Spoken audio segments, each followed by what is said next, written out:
पाकिस्तान के साबिक army chief के घर छापा किसने मारा? मंजूर पश्तीन जो थे वो पाकिस्तानी क्यों ना रहे? वकील लापता हो गए जबकि बिलावल भुट्टो किस सवाल का जवाब ना दे सके? तहरीक इंसाफ ने वफाक को किस नौयत की धमकी दी? आज मुल्क के अंदर चलने वाली अहम खबरें जो हैं उसके ऊपर तबसरा करेंगे। अस्सलाम वालेकुम, आप देख रहे हैं गोरखधंधा अबरार कुरैशी। आपसे महातुम हूँ। इस वक्त जो मुल्क के अंदर सबसे अहम और संगीन मसला है वो KPK के हवाले से है, और KPK के अंदर जिस तरह से चीज़ें हो रही हैं, इन चीज़ों को देखा जाए तो हालात ये बता रहे हैं कि KPK की जो हुकूमत है ना वो साथ दे सकती है पश्तून मूवमेंट का, मंजूर पश्तीन का, और ना ही इनको इग्नोर कर सकती है। इग्नोर करे तो कारकुन जो हैं PTI की वो पूछते हैं कि आप क्यों इनका साथ नहीं दे रहे, अमन व अमान को क्यों बाल नहीं रखते। दूसरी जानिब अगर इनकारी हूँ और जिस तरह से वफाक ने इस जमात के ऊपर पाबंदी लगा दी, और सूबे का ये फ़र्ज़ बनता है कि वफाक ने जिस आइन की रूह से इसके ऊपर पाबंदी लगाई है उस आइन के मुताबिक अमल करते हुए सूबाई हुकूमत जो है वो उस जमात के पाबंदी के बाद जो रूल्स एंड रेगुलेशंस हैं उसको फॉलो करे। यानी कि वो जलसा नहीं कर सकते, वो कोई जिरगा नहीं कर सकते, वो कोई रैली नहीं निकाल सकते, उनका कोई इज्तिमा नहीं हो सकता, चूँकि इस जमात के ऊपर वफाक ने पाबंदी आयद कर दी है। और इस हवाले से देखा जाए तो रियासत के जो मामलात हैं उनकी जो नज़ाकत है उसको समझने से रियासत खुद से इनकारी है, और हज़ारों लोगों को लाना जिरगा नहीं है। किसी को मतवाजी अदालत लगाने की इजाज़त नहीं दी जा सकती। कालादम PTM का साथ देने वालों के खिलाफ कार्रवाई होगी। वज़ीर दाखिला मोहसिन नकवी साहब के बकौल जो शनाख्ती कार्ड हैं, जो पासपोर्ट हैं, उनको कैंसिल किया जाएगा। और ये वज़ीर दाखिला मोहसिन नकवी कहते हैं, और अगर ऐसा कह रहे हैं और इस तरह से अगर होगा तो इस जमात के जो सरबराह हैं मंजूर पश्तीन के मुताबिक वो पाकिस्तानी नहीं रहे, वो पाकिस्तानी नहीं हैं। उनके और उनकी जमात के शनाख्ती कार्ड और पाकिस्तान की जो सुकूनत है, जो शरीयत है, जो पासपोर्ट है, जो शनाख्ती अलामत है, उन तमाम चीज़ों को ख़त्म किया जाएगा, चूँकि इन्हें बैरूनी दुनिया से फंडिंग आती है। ये पाकिस्तान के अंदर गैर रियासती मुखालिफ जो सरगर्मियाँ हैं उसके अंदर मुलविस हैं। बैरूनी दुनिया से इन्होंने डॉक्यूमेंट्रीज बनवाई हैं, वीडियोस बनवाई हैं, अपने लोगों को चार्ज किया है, तैश दी है। ये जो जिरगा करने जा रहे हैं ये गैर आइनी है, गैर कानूनी है, और ये कलदम दी हुई जमात है। मैंने इससे कबल बताया था कि वो जो करने जा रहे थे अगर वो कर देते तो उसके मुताबिक अपनी फ़ौज को यहाँ से निकालो। जो बॉर्डर हैं, जो सूबा है, इसकी जो दिफाई पोजीशन है इसको हम खुद संभालेंगे। इसके साथ साथ देखिए कि यहाँ पे वफाकी हुकूमत ने फिर ये कहा, सैफुल्लाह न्याजी यकीनन इनका नाम है, उन्होंने बाज़ाब्ता वीडियो बयान जारी किया। इमरान रियाज जैसे सहाफ़ी ने उनको ट्वीट किया। उस वीडियो के अंदर वो ये कह रहे हैं, जो तर्जमान है सूबाई हुकूमत KPK के, कि हमने वफाक ने जो कदम करार दिया है पश्तून की जमात जो है ये PTM, तो इसके ऊपर इम्प्लीमेंट करेंगे, उन्हें जलसा जुलूस नहीं करने देंगे, और हम इन तमाम चीज़ों को के ऊपर अमल दरामद करवाएंगे। तो जब ये सूरत हाल होगी तो ऐसी सूरत हाल में क्या पश्तून आपस में PTI की हुकूमत जो सूबाई है उससे लड़ेंगे? PTI के कारकुनान के अली मीन गंडापुर को कहेंगे कि आप इनका साथ दें, वहीं पे सारे पठान हैं, सारे पश्तून हैं, हुकूमत उनकी है, लेकिन वफाक कुछ और चाहता है, और जो वफाक कहता है उसके ऊपर अमल करना पड़ेगा। और इन लोगों के अगर शनाख्ती कार्ड फारिग करने हैं, इनके पासपोर्ट को कैंसिल करना है, इन्हें पाकिस्तानी नहीं मानना, इनकी शरीयत वापस ले लेनी है, तो ये बात जो है ये दूर तलक जाएगी और ये बात थमेगी नहीं, चूँकि आप इस आग जो लगी है इसके ऊपर पानी नहीं बल्कि तेल डाल रहे हैं। तो देखना होगा कि ये चीज़ें कहाँ तक आगे जाएंगी और किस तरह से होंगी। वकील मुल्क के अंदर लापता हो रहे हैं, वकला तंजीमें जो हैं वो खामोश तमाशाई हैं।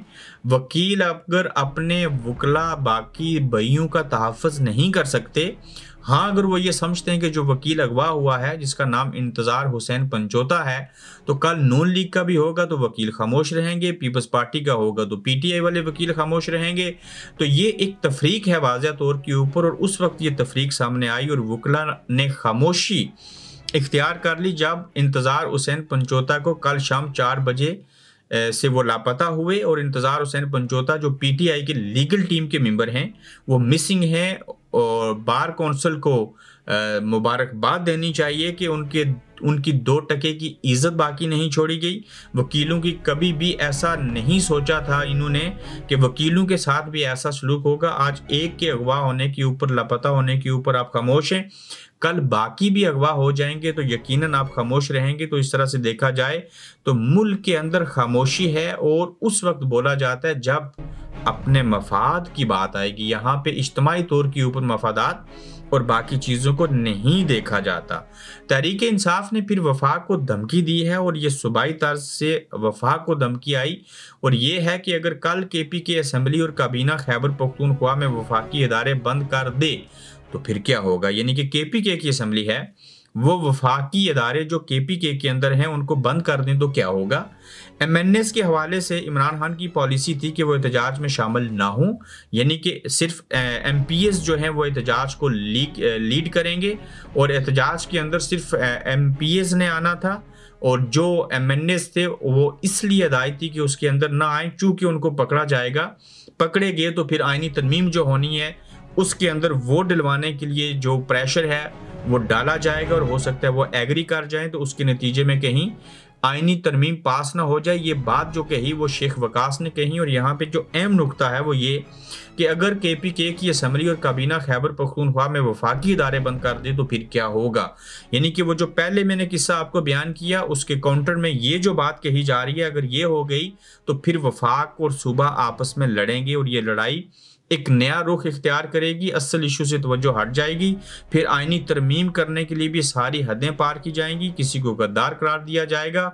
यानी कि आपने पीटीएम के ऊपर पाबंदी लगा दी, वो जो है वो तंजीम अच्छी नहीं है, उस की पाबंदी के बावजूद अगर पीटीआई की हुकूमत या पीटीआई या सूबाई हुकूमत अगर उनको सपोर्ट करती है तो इनके ऊपर भी जो है वो कंडीशंस लग सकती हैं और इनके पासपोर्ट और शनाख्ती कार्ड उनकी मदद करने वालों के भी बाकौल मोहसिन नकवी के जो हैं वो फारग हो सकते हैं। तो ये अमल तेजी से आगे बढ़ता हुआ दिखाई दे रहा है। अब यहाँ पे हम उमर अयूब साहब की बात करेंगे और ये नुक्ता वो है जिसके तहत हमने आपको ये बयान किया कि साबिक आर्मी चीफ के घर के ऊपर छापा मारा गया। उमर अयूब किसी के बेटे हैं और किसी साबिक जनरल जो अयूब खान हैं उनके पोते हैं। तो जब उमर अयूब के घर डफर्स ने छापा मारा तो वो डफर्स कैसे साबित हुए और ये छापा जो है एक साबिक आर्मी चीफ के घर है, ये उमर अयूब के घर नहीं है। तो पुलिस एजेंसीज के लोग कहते हैं मेरे घर आए, बकौल उमर अयूब के कमरों में खवातीन की मौजूदगी में घुसकर कहते हैं कि आपके पास कोई मेहमान ठहरे हैं। फिर संदूक और बक्से उठाकर चेक करते हैं और मतलब क्या कि मेहमान हमारा संदूक में बैठा होगा। अगर पूछ रहे हैं कि घर में घुसे हैं, घुसने के बाद पूछते हैं कोई मेहमान यहाँ छुपे हैं, तो अगर मेहमान छुपे हैं तो बक्से और संदूक क्यों चेक करते हो। तो इसके ऊपर कहते हैं कि ये डफर्स होने की इंतहा होती है कि उमर अयूब के बकौल के मेहमानों को संदूकों और बक्सों के अंदर जो है वो तलाश कर रहे हैं कि कहीं मेहमान जो इंसान है वो इनके अंदर छुपा हुआ ना हो। बिलावल भुट्टो साहब की जमहूरियत बिक गई, रुक गई, टिक गई और वो जवाब ना दे सकी। और जवाब कैसा, जिस पार्टी के लोगों ने आपके कहने के ऊपर आपके इतादी बन के आपकी पीडीएम की हुकूमत बनाने के लिए इससे कबल और इस बार भी जो साथ दिया, उन्हीं के बारे में जब सवाल किया एक सहाफ़ी ने कि पश्तून तहफ़्फ़ुज़ मूवमेंट पर पाबंदी की वजूहात बताइए क्या हैं, तो बिलावल साहब ने कहा जी कि मुझे पता नहीं है। बिलावल ज़रदारी का पीटीएम पर पाबंदी पर मौक़िफ़ देने से इनकार, जो कि वीडियो में देखा जा सकता है। तो जब मफाद हो तो पाँव भी पकड़ लेते हैं, जब ना हो किसी और के बारे में चीज़ें करनी हो तो फिर किसी सवाल का जवाब ना देते हुए ये तासर देते हैं कि मुझे इल्म ही नहीं है, मैं इसको जानता ही नहीं, ये पश्तून मूवमेंट है ही नहीं, इसका कोई एमएनए है ही नहीं, उसने हमें कभी वोट ही नहीं दिया, ये पता नहीं किस सियारे पे रहते हैं, हम तो इन्हें जानते ही नहीं। तो ये हालात हैं पाकिस्तान के। हमें भी कई बार लगता है कि हम किसके बारे में क्यों और कैसी बात कर रहे हैं। दिमाग हमारे भी पक चुके हैं, लेकिन क्या करें, अपने हिस्से का जो काम है वो करना पड़ता है। अपना ख्याल रखिएगा, फिर आपसे जल्द मुलाकात होगी। आप देख रहे हैं गोरखधंधा अब्रार कुरैशी के साथ।